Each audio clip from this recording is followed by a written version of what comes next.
Noah, let's face it, if you go anywhere these days, you need a mask. That's right, Clint. If you go to the bank or the gym or even the store, you're going to be required to wear one for the foreseeable future. If you're going to be rocking a mask, why not do it in style while celebrating the Chiefs Super Bowl victory in the process? Absolutely. Visit our friends at Noble Apparel to check out all their selections of masks that come in all styles, from Frozen to Spider-Man, and of course our defending Super Bowl champion Kansas City Chiefs. Noble Apparel is KC born and bred, and their merchandise is by Chiefs fans for Chiefs fans. Visit NobleApparelKC.com or check them out on Facebook today at Noble Apparel 816. This is your Olympic hero and former WWE champion, Kurt Angle. And I just wanted to give a shout out to my guys, Clint and Noah. When it comes to covering sports, there is no one better. And believe me, that's true. It's damn true. Gentlemen, you are the top 1%. The elite. Best of the best. You are now listening to the Elite Sports Podcast, brought to you by Vermeil Wines and powered by GASN Sports, the pinnacle of hard-hitting sports talk, featuring weekly expert analysis and top-notch interviews. And now, please welcome your hosts, Noah Groniger and Clint Schweitzer. And welcome to another edition of the Elite Sports Podcast. Clint Schweitzer alongside Noah Groniger. And I'll tell you what, Noah, the Chiefs may be 2-0, but we are heading to Baltimore this week, and it's going to be a tough game. The Chiefs are going to come in as 3-point underdogs, at least as of now. Our guest this week is going to be none other than Ravens radio analyst Qadry Ismail. It's been a while since we've spoken with Qadry. In fact, so long ago that it was 2012, following a Chiefs home loss to the Ravens, a game that we were at. The Chiefs went 2-14 that season. The Ravens won the Super Bowl. Stakes are a little bigger this Monday night, and kind of all eyes are going to be on this game. Is this the game of the year in the NFL that's taking place right here in Week 3? Yeah, I think it has to be. You're looking at the back-to-back reigning MVPs in Patrick Mahomes and last season Lamar Jackson. I mean, this is the first time that the Chiefs actually have to go on the road to play Baltimore. The last two seasons, Baltimore has come to the unfriendly confines of Arrowhead Stadium. Now it's the Chiefs going up to M&T Bank Stadium. But, albeit no fans for the Ravens, but they still have to make the trip. They got to be on the road. They've got to do the whole travel thing. So it is going to be interesting, and I don't think this is a really must-win for the Chiefs after coming off a game where they should have lost to the Los Angeles Chargers, but they sneak away with a win in overtime after a 53-yard field goal was made. But there was a penalty, and then a 58-yard field goal, but there was a timeout, and then another 58-yard field goal made by Harrison Butker. Just an unbelievable performance down the stretch from the Chiefs to get back in that game with a huge touchdown pass to Tyreek Hill, and then the overtime performance from Harrison Butker. But yeah, this Ravens team is for real. They have just dominated their opponents, the Browns and Texans, in back-to-back weeks. They have not had any slip-ups. They're not really injured. They have a nickel corner, Trayvon Young, who's injured. We'll get into that with Qadry Ismail, our guest, later on.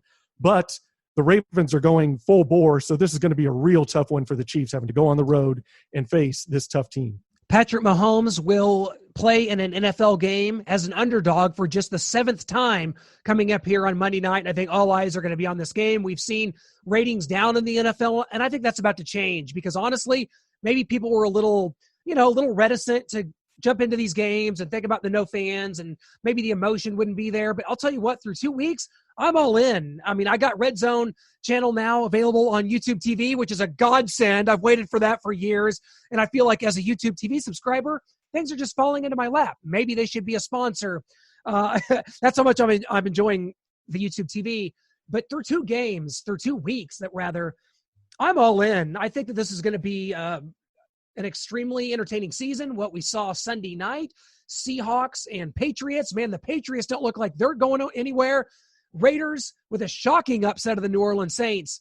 And that kind of turns the tides in the AFC. We're going to get into it with Qadry Ismail coming up. But when you look at Monday night, a lot of people are going to say this is the battle for the number 1 seed in the AFC. And that's happening already. There's a lot of football to be played. That's not really fair. But what about the rest of the AFC? Is it possible that the Raiders can actually stick around? The Patriots, we know that they're pretty good, very well coached. The Steelers look pretty good. There's teams out there. The Titans, they're 2-0. What's it going to look like in the AFC here just through 2 weeks? Well, there's nothing that goes better with football than beer, and we're excited to have Golden Road Brewing as one of our newest sponsors for the show. Founded in 2011, Golden Road is Los Angeles' largest craft brewery with brew pub locations across California. Golden Road is excited to celebrate the Kansas City Chiefs with its partnership beer, Kingdom Blonde Ale. Kingdom Blonde is available at local retailers and in the Chiefs Stadium during regular seasons. Golden Road's year-round offerings include Mango Cart Wheat Ale, Wolf Pup IPA, and Fruit Cart Hard Seltzer. Golden Road brewers are constantly experimenting with the freshest ingredients to keep fans' taste buds happy with a collection of rotating seasonals, creative flavors, and classic craft brews. Pick up a case of Golden Road beer at your local store to enjoy before the next game. Visit goldenroad.la/beerfinder to buy Golden Road beer now. Yeah, I mean, I think this is not necessarily for the number one seed, but the number one seed will come out of this game. I don't know if it's going to come down to this one game, and whoever loses this is going to be that one game out of first place. It very well could happen, but there's so much season to go that you just can't say that. But these teams are clearly the cream of the crop, and really there's no one else that can match them in the AFC. You mentioned the Titans. They've been sloppy against the Broncos and Jags to start out, sneaking victories away from the hands of defeat right there against the Broncos and the Jaguars in back-to-back weeks. The Patriots are looking impressive. They lost a close one to the Seattle Seahawks, who very well may represent the NFC in the Super Bowl. Russell Wilson is the front runner for MVP, albeit through 2 weeks, but he is playing unbelievably out of his mind. And the Steelers, I mean, you got to love that defense. TJ Watt, Cam Hayward at defensive line. I mean, they are just coming after people. It seems like they have 12, 13, 14 guys on defense because they're coming at you from every angle. You're wondering how they can be in all those different locations. Ben Roethlisberger's back. I just don't feel like they have enough weapons on offense. They've got James Conner. They've got Juju Smith-Schuster, but they don't have much else on offense. I don't think they're going to be able to keep up. The Buffalo Bills are a nice story. They've got a solid defense. They've got Stephon Diggs, which adds a weapon on the offensive side at wide receiver. They've got a good running game, a decent offensive line. Josh Allen's got a strong arm. He can run the ball, but he turns it over, and he's just not a consistent enough passer, and I don't think you can trust him in the big moments. So this is definitely the Chiefs and Ravens race. And, of course, I forgot to mention, because they're right now they're 2-0 with the Chiefs, the Las Vegas Raiders. They've had an impressive start. A close game against the Panthers. Maybe the Panthers are a little better than we thought. But then the big win on Monday night, this past Monday, against the New Orleans Saints. The Saints look flat. They look lost. But the Raiders actually have some talent on the offensive side of the ball, but they're just not going to be able to keep pace with that really porous defense that they have. Well, coming up, we're going to be welcoming none other than Baltimore Ravens radio network analyst Qadry Ismail is going to be talking to us about this game and kind of setting the scene for the rest of the landscape of the AFC. And after that, we're going to be talking some college football. The SEC is back as of this Saturday. Noah, that means it's actually a college football Saturday. All that and much more coming up after the break. Guys, we have so much still to come here on the Elite Sports Podcast, but we want to take this time to tell you about our new sponsor, 500 Level. 500 Level is the ultimate sports apparel and fan gear store, and they feature ultra-comfortable custom t-shirts for NFL, NBA, MLB, NHL, and even WWE. I just got a Macho Man Randy Savage shirt from 500 Level that has been a conversation starter everywhere I go. 500 Level was created because they decided it was time to create an apparel company that put the fans right in the mix, instead of having to outfit themselves with the same old gear from major corporations. 500level.com works with exceptionally talented artists, designers, and diehard sports fans to create unique t-shirt designs for fans to wear with pride.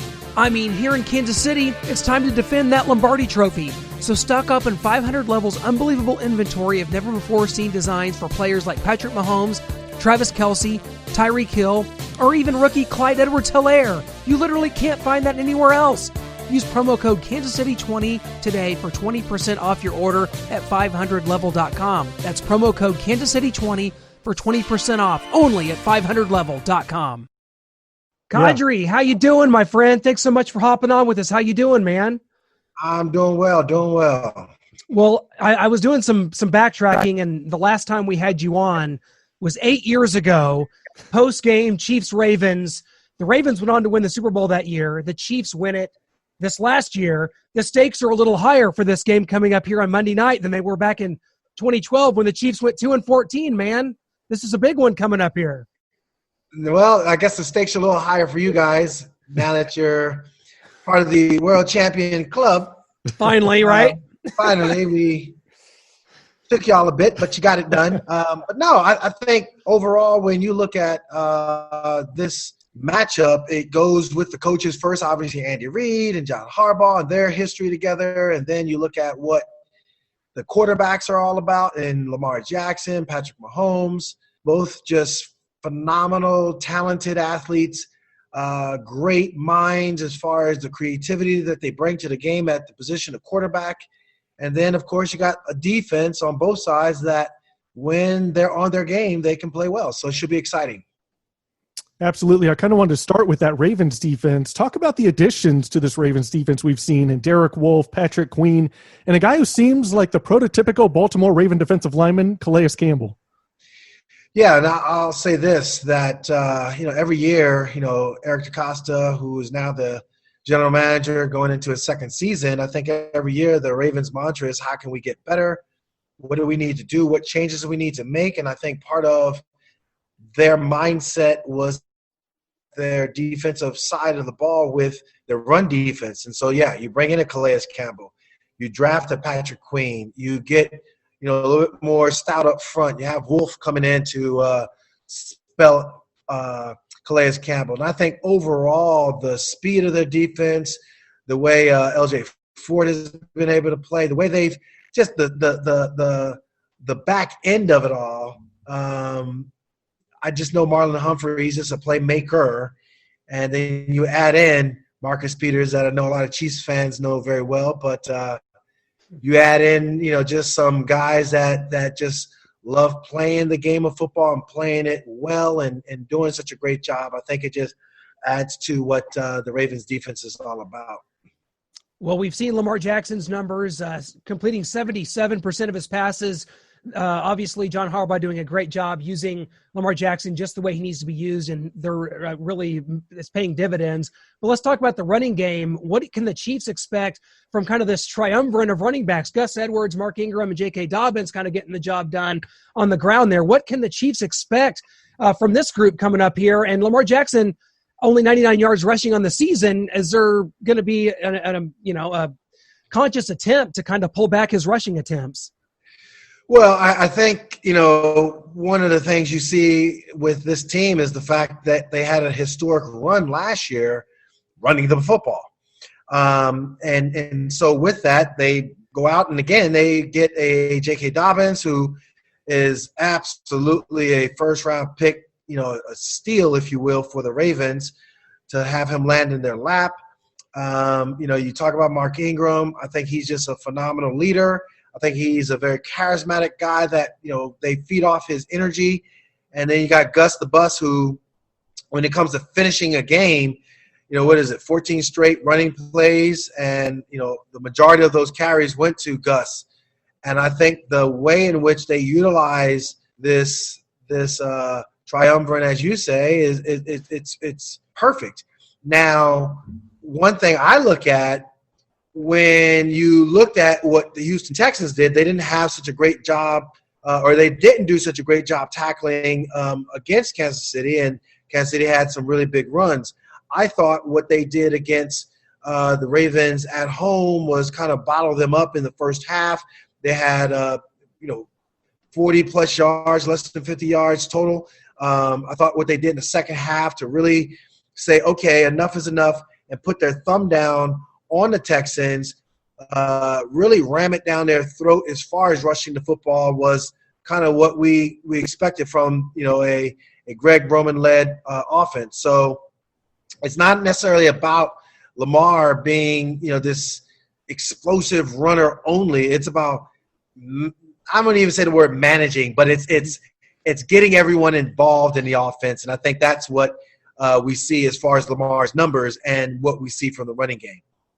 Well, obviously, Lamar Jackson won the MVP last year. What progression in his as a passer have you seen? I know it's early on, only 2 weeks into the season so far, but it could be very impressive again come Monday night against the Chiefs if Charvarius Ward sits out again with the fractured hand. And, of course, Rashad Breeland, their other starting corner, is still suspended for the next 2 games.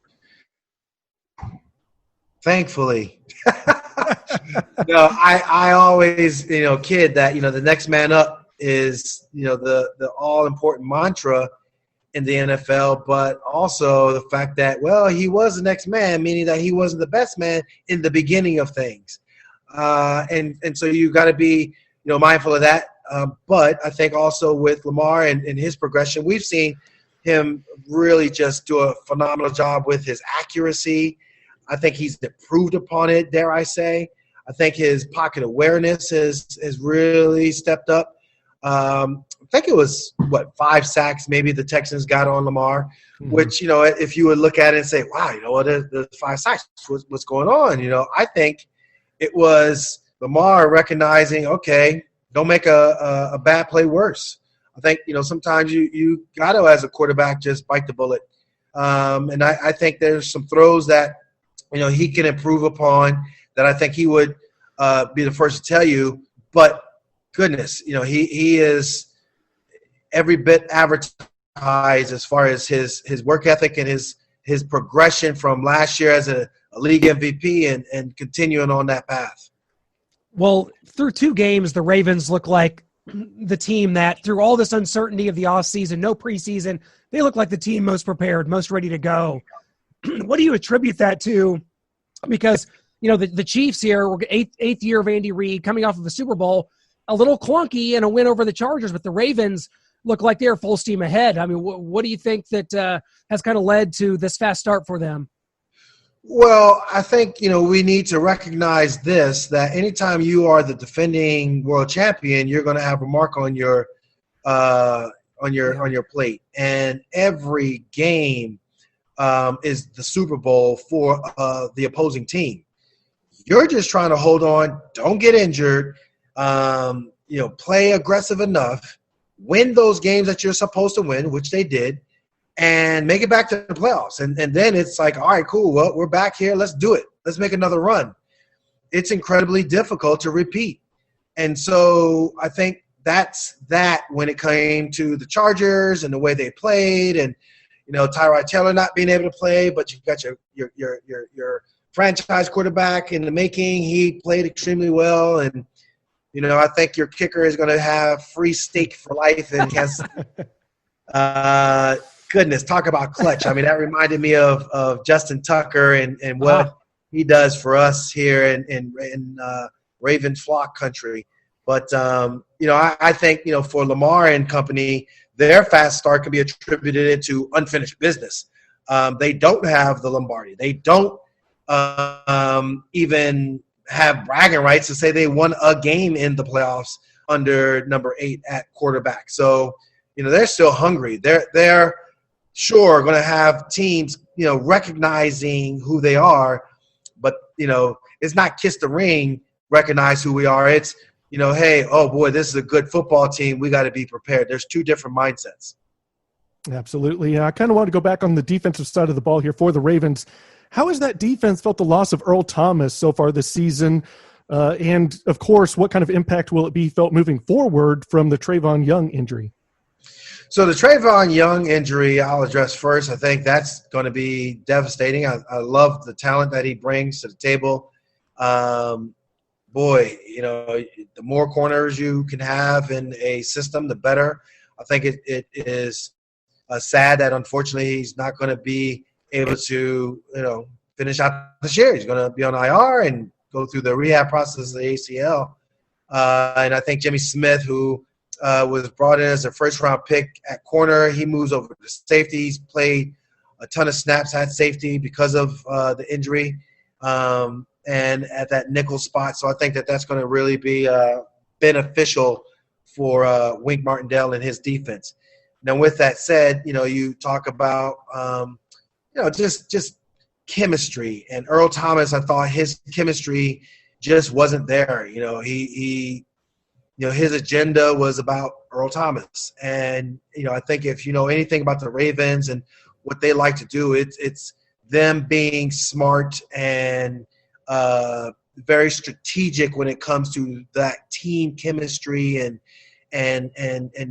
the way they design the locker room to the way they go about practices and everything that they do. It's about, hey, let's have that cohesiveness. So when things get tough, it's circle the wagons. It's not point fingers at one another. So I think, it's much to do about nothing now that Earl Thomas is no longer there. Well, the kind of the common prediction here is that we're looking at an AFC Championship game preview coming up here in Baltimore on Monday night. But let's look around the rest of the AFC. We've seen the Raiders be very impressive. It looks like the New England Patriots aren't quite ready to go away just yet. When you look around, I mean, the Houston Texans with Deshaun Watson was kind of supposed to be a team to be able to challenge for this thing. And the Chiefs and Ravens have both kind of kicked them around a little bit. When we look around the rest of the AFC, who out there looks like a team that could maybe challenge the Ravens and Chiefs for those top two spots? Well, I mean, we didn't even say that, the Titans too. Who, Sure. They got a good thing going. I think Buffalo, good God, man, Josh Allen, we look at what he's done. I think the fact that he's been able to rush the ball the way he's been able to rush the ball, scoring with the football. Diggs, I think, is just a go-to receiver that he needed. A very strong enthusiasm up there in Buffalo for what they're about to do. I think, you look at, Ben Roethlisberger being back for Pittsburgh, and that really says an awful lot. He has some young, talented receivers that can make some noise. They've been able to sling it down the football field, and their defensive front is no joke. Cameron Hayward and company. Oh my goodness! You better hold on fast. This isn't. Oh, that's okay. The Ravens are just going to run away with the AFC North. Not so fast. I think Steelers, we got to be keep a watchful eye on them. But I think overall, even you look at Phillip Rivers and the Colts, not necessarily the best of starts, but I'm not going to count them out either. Mm-hmm. So there's a lot of football. And the fact that you didn't have preseason games, I think these first four regular season games is going to be like first preseason games. Coaches, players are filling themselves out. How do you do things? Young players, what's my role? All of that is going to come into play. And I think, by the time we hit, the midseason mark, who's healthy? That's going to be the key. Who's healthy in those key spots? That's the deciding factor. That's going to be the stretch run to see who is in the playoffs and formulate the representation for the AFC. Absolutely. And kind of before we get you out of here, Qadry, can't thank you enough for your time. You've been so gracious to come on with us. The Ravens have been impressive. We've talked about it coming out of the gate. Well, the Chiefs, they've been dealing with a lot of injuries, but they had a tough game against the Chargers. The Ravens and Chiefs were both impressive against the Texans. What do you see happening Monday night? Is this finally the Ravens' turn to get the best of Mahomes and the Chiefs? Yeah, this is a tough one because I think without the fans there, I know here in Baltimore we kind of get frustrated. We feel slighted when we don't get a primetime game at home, and now we got a primetime game. Well, we just can't have fans here. It's good for me in some respects because I'm going to just be able to drive down to the stadium and get in and out and don't have to worry about traffic. I'll be able to go home and put my head on the pillow at 2 o'clock in the morning as opposed to sitting in traffic. But I will also say that, they're going to bring their own enthusiasm. And I think they're going to be recognizing that, this is the reigning AFC representative / Super Bowl champion. And, the road goes through Kansas City, whether you like it or not. And we can say how good we were in the regular season. We didn't get it done. We need to finish. And I think for Andy Reid and company, I'm not going to say this isn't important of a game, but it's a road game. All right, as long as we take care of what we need to take care of in the AFC West, go ahead, John. If you win, good for you. We just want to get out of this healthy, and if we win, So I think the pressure is on Baltimore more so with John Harbaugh than it is with Andy Reid. Completely agree, Qadry. I tell you what, can't thank you enough for doing this with us. Hopefully we won't wait another 8 years, man. Hopefully we have a return here coming up in January, and we'll be talking about some real stakes coming up here in the playoffs because I think a pretty good collision course could be coming, man. We can't wait to keep listening to all that you're doing there for the Baltimore Ravens radio network, and on the television side and everything that you're doing. We appreciate it so much, man. Keep up the good work. Appreciate you guys having me on. A lot of fun. Appreciate you, Noah. And blessings to you guys. You as well. Back to you. Go Ravens. Chiefs. Big thanks to Qadry Ismail for joining us. No, it's been 8 long years. I remember the first time we had him on, we had just started this podcast, and it was like a huge coup for us to get Qadry Ismail, former player, former Baltimore Raven. And he comes on, and he's the radio analyst for the Baltimore Ravens radio network. And we get him on back in 2012 when we really had no track record, no real history. Just had a few guests on at that point, and we were able to kind of build off that. This is really cool to go back. And now we're talking to him about a game where in consecutive years, both quarterbacks from these two teams have won NFL MVPs, and the Chiefs coming off of a Super Bowl title. It's really kind of surreal when you think about it. It is. We have come so far from interviewing him and having him on for that game in 2012 with now the Ravens turned out to be a great team, obviously winning the Super Bowl, but our Kansas City Chiefs went 2-12. Romeo Cornell was just lost, and man, that was such a tough season for many more reasons on the field and off the field. So now to be talking about maybe the two best quarterbacks in the game, but definitely the two best young quarterbacks in the game, the back-to-back reigning MVPs, and this game could very well decide home field advantage and who has the driver's seat for the Super Bowl and representing the AFC there in Super Bowl 55 in Tampa Bay. It's definitely, we have come so far, and this is a huge matchup. It's going to be on Monday Night Football. I mean, we just cannot thank Qadry enough for coming on, and he's saying go Ravens. He thinks this means more to the Ravens, and this is all on John Harbaugh and Lamar Jackson, and the pressure lays with them. But don't discount Patrick Mahomes. Never do that. I feel like maybe the Ravens did that the last 2 times. They felt like they had him right where they wanted him, and then Patrick does his Mahomes magic and comes away with the victory at the end of the game.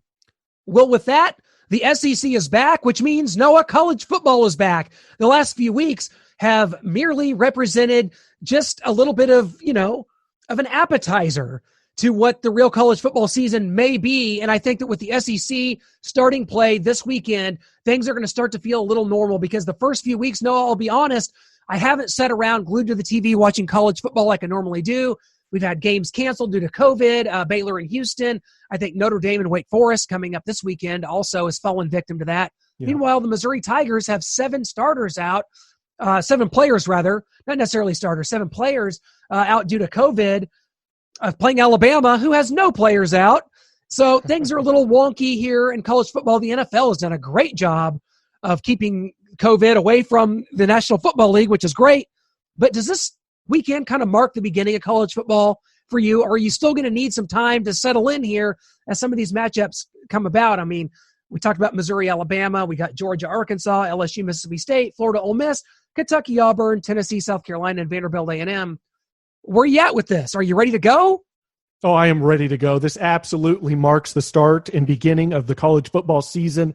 These prior weeks felt like a preseason. I'm out here watching Big 12 teams either escape victory or just lose to horrendous teams that they were just heavily favored against. And so I am tired of watching the Big 12 just fall all over itself and lose these games or escape with victory.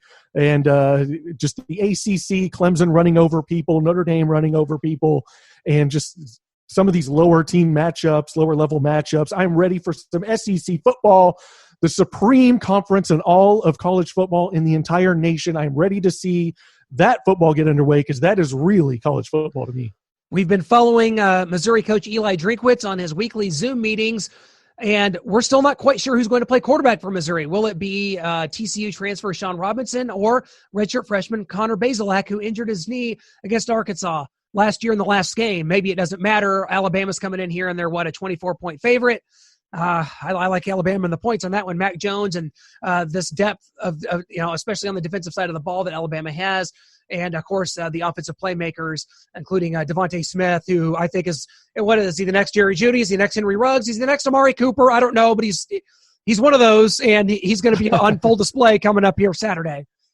Yeah, he absolutely is. Alabama is loaded, as always, and it doesn't help that Missouri has those 7 players out. And then you're just looking kind of around the landscape and the Floridas and Auburns and LSUs, and it just looks like Texas A&M against Vanderbilt we mentioned, but I mean, it just looks like some easy games for the Floridas, the LSUs, the Auburns, the Texas A&Ms, and Alabama's out the chute to start week 1 of their season, of their college football season, and really of mine, because this is when it all starts. Well, I hope you know that your money stays and plays with us all football season long. We are just diving in. This is going to be fun, guys. The guests are going to keep coming. We hope you'll visit our website, gasnsports.com. That's where all of our articles are archived, our interviews, our podcasts. It's all there at gasnsports.com. The Great American Sports Network, that is the main umbrella as to which all of our podcasts and all of our content falls under.